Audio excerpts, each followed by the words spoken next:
Hi guys, welcome back to our YouTube channels. In this video tutorial, I'm going to show you how to remove, activate Windows. Go to settings to activate Windows watermark.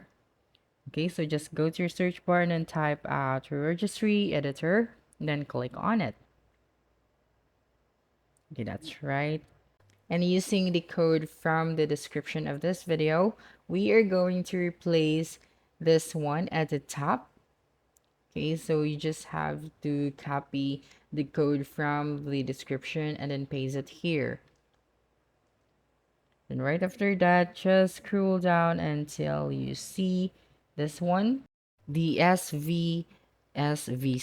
So just click on it and then click on start and then type out here for and then click on OK. Okay, and then right after that, you will then just have to go back to the computer and then close this one and restart your PC or laptop. And when you open it, you're good to go.